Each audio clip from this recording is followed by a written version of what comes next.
You're watching CarTell.tv and I'm Simone. Hey, subscribe to the channel. It was about a year ago that Jenny reviewed Kia's first EV6 to the Aussie market. It was Kia's first serious full EV. I know they had the first gen Nero before that. That was cute, but the EV6 is the real EV deal. And if EV6 was the real deal, then this GT is the MVP. Today I check out the 2023 Kia EV6 in its weaponized GT trim. It's being dubbed Kia's most powerful production car. Yep, sending a shiver down my spine just standing next to it. So let's check it out. When it comes to looks, the EV6 GT line and this GT trim look quite similar.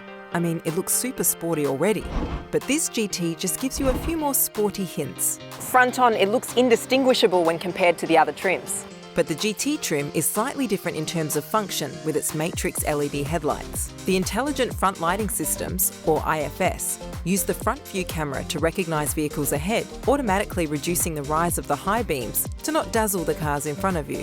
Up front, it just looks so wide and muscular with these bulging shoulders extending from the lights over the wheels. Side on, you get bigger alloys with these gorgeous 21-inch machine-finished alloys. Helping them stand out are these beefy green brake calipers. In the back, we have the same curved LED tail lights that drag along the rear, with the addition of sequential indicators. I just love the fact that even though this car is based off the same platform as the Hyundai Ioniq 5, it still looks completely different. This car has its own design personality, and it works. And I do want to shout out how gorgeous it looks in the matte moonscape colour. Okay, so what's powering this EV6 GT? So, there's a 77.4 kilowatt-hour battery with dual motor setup. That doesn't sound new.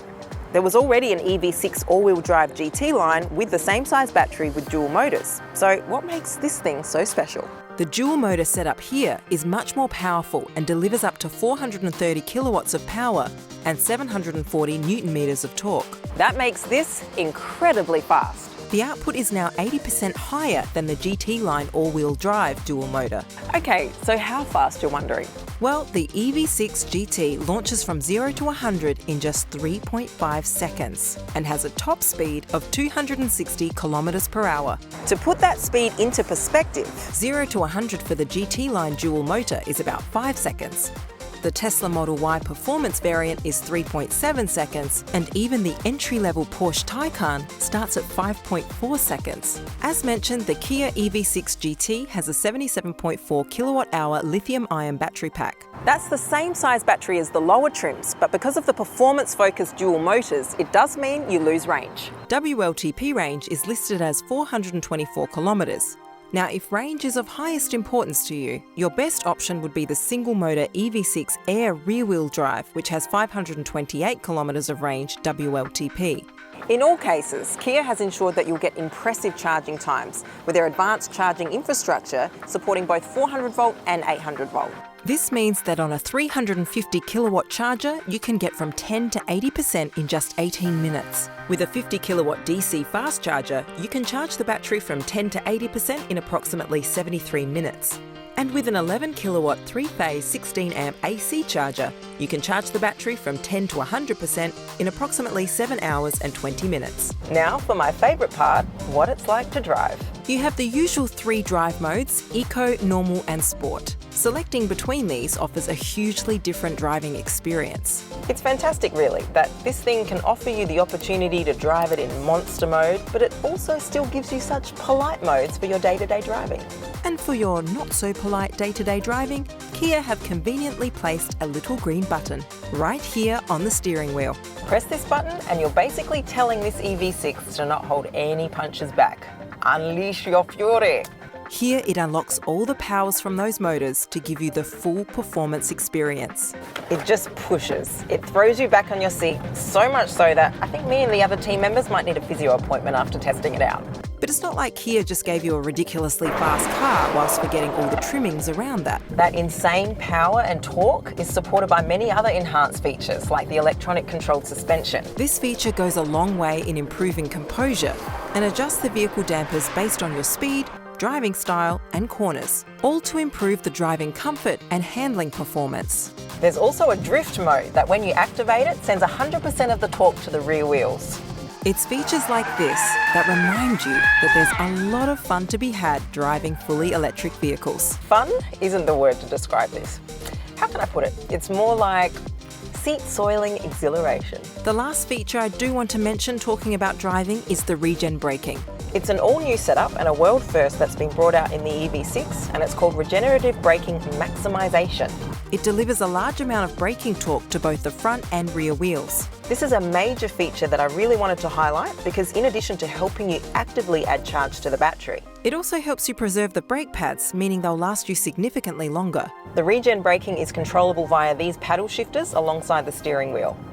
For day-to-day driving, I just keep it on its max I-pedal setting and pretty much get away with one-pedal driving. Meaning I very rarely need to press the brakes. The interior is that beautiful layout carried over from lower EV6 trims. Up front, there are dual-curved 12.3-inch display screens. They look fantastic in this position up front. Along with being your point of control for things like your Apple CarPlay, Android Auto and Maps, they also contain a lot of EV-specific information and also give you many driving customization features.